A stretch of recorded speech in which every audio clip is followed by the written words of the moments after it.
जय भीम नमो बुद्धाय. मी बी आनंद.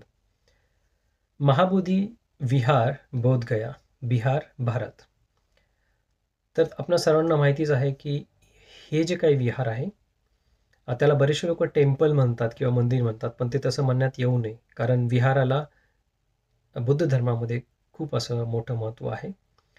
तर या ठिकाणी सिद्धार्थ गौतम यांनी ध्यानधारणा करून बुद्धत्वाची प्राप्ती केली.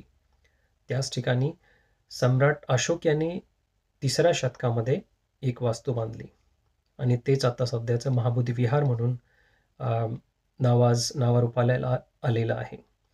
तर हे जे काही विहार आहे त्यामध्ये लाखो लोक जगभरातून येत असतात, दरवर्षी भेट देत असतात. तर या विहाराला 2002 मध्ये युनेस्कोच्या जागतिक वारसा स्थळाचा दर्जा मिळालेला आहे. आणि असं असताना तेथील बुद्ध मूर्त्यांना पांडव म्हणून काही लोक जे बौद्धेतर आहेत ते संबोधतात किंवा तशी लोकांना चुकीची माहिती देतात.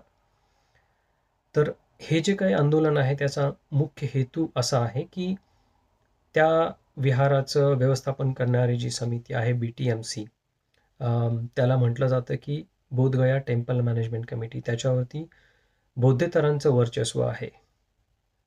तर याचं व्यवस्थापन, या विहाराचं व्यवस्थापन बौद्ध भिक्खूंना किंवा बौद्ध लोकांच्या हातात द्यावं म्हणून हे आंदोलन सुरू आहे. हे आंदोलन गेल्या 15 दिवसापासून सुरू आहे आणि त्याला जगभरातून पाठिंबा मिळत आहे. जगभरातील बौद्ध लोक त्याला पाठिंबा देत आहेत. तर खरं पाहता या आंदोलनाचा जर इतिहास बघितला तर 1940च्या दशकामध्ये मुक्ती आंदोलन सुरू झालं.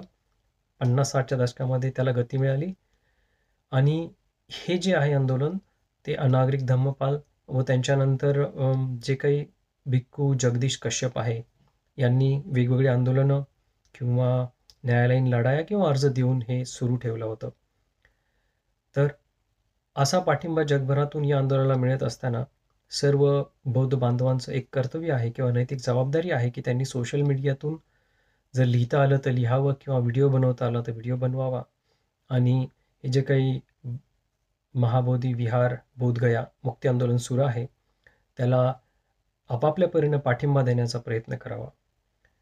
आणि त्याचाच भाग म्हणून मी हा एक छोटासा व्हिडिओ, माझा पाठिंबा या मुक्ती आंदोलनाला असेल आहे. थँक्यू. जय भीम. नमो बुद्धाय.